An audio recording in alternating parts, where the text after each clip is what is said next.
Mesdames, Messieurs, j'ai le plaisir d'ouvrir ce matin les 12e rencontres du commerce associé, qui ont bien évolué depuis leur création.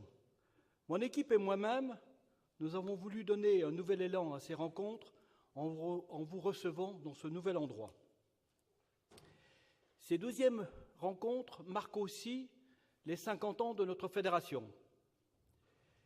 Qui dit rencontre sous-entend thème. Ce matin, nous plancherons avec vous sur ce que transmettre évoque avec les spécificités du commerce associé. En réfléchissant, je suis surpris que nous n'ayons pas choisi ce sujet plus tôt.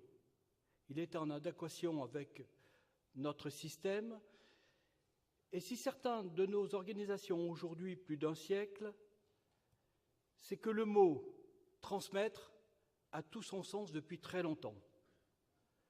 Transmettre, voilà un mot qui était passé de mode et qui évoquait le conservatisme.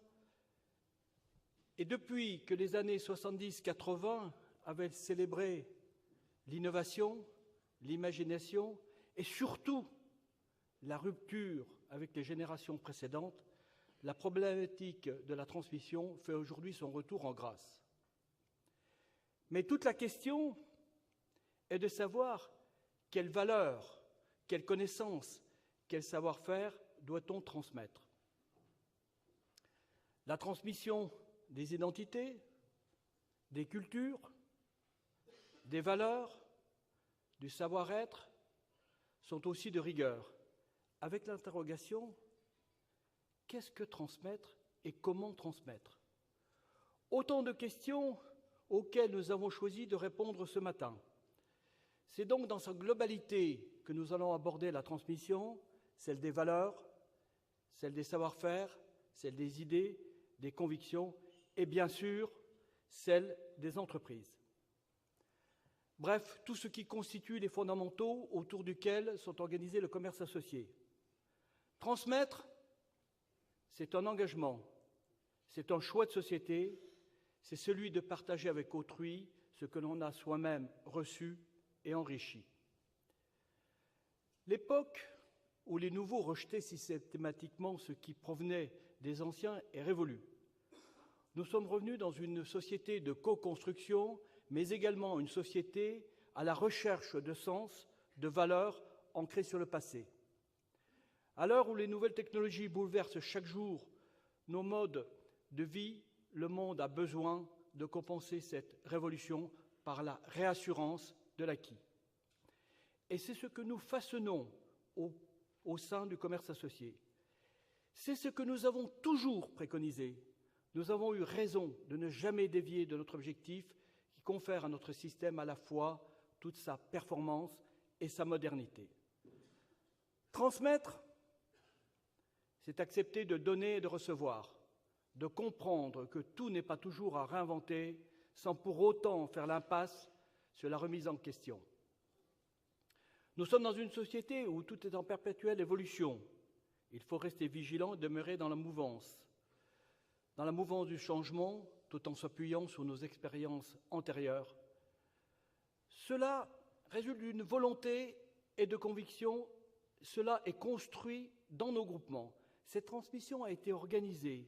Elle se retrouve tout d'abord dans nos structures de binômes où travaillent les hommes de la centrale et les entrepreneurs engagés.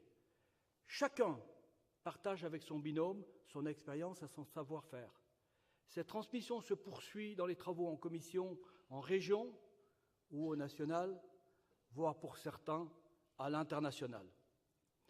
Mettant en commun leurs initiatives individuelles, cette mutualisation de compétences effectuée sur plusieurs générations développe ainsi la valeur du groupement et permet d'organiser l'intelligence collective, expression directe de la mutualisation du savoir-faire des 30 000 entrepreneurs que nous sommes. La transmission, c'est aussi une affaire de génération. Identifier des repreneurs, les intégrer, leur diffuser les informations et les savoir-faire, enrichir le réseau par le biais de la complémentarité de ceux qui l'ont construit et de ceux qui débutent. Notre fédération est du reste très impliquée dans le domaine et nous avons plus d'une quinzaine de partenariats avec des écoles, des universités, avec lesquelles nous travaillons pour transmettre auprès des étudiants les fondamentaux du commerce associé avec l'objectif de tenter de leur communiquer le dynamisme qui anime nos réseaux. Quant à nos groupements, ils sont dotés d'outils pour accueillir les nouveaux entrants, qu'ils soient futurs chefs d'entreprise ou salariés. Un grand nombre ont aussi développé en interne des écoles de formation dans lesquelles sont transmises les compétences acquises par l'ensemble du réseau, des membres du réseau. Mais une forme de passation me tient tout particulièrement à cœur. Elle est, à mes yeux, la plus représentative de l'esprit dans lequel les groupements inscrivent cette démarche. Je veux parler du parrainage. Parrainage par lequel peut aller du parrainage financier où des chefs d'entreprise se portent caution auprès d'organismes financiers pour le nouvel entrée et l'accompagnent par des conseils pour le démarrage.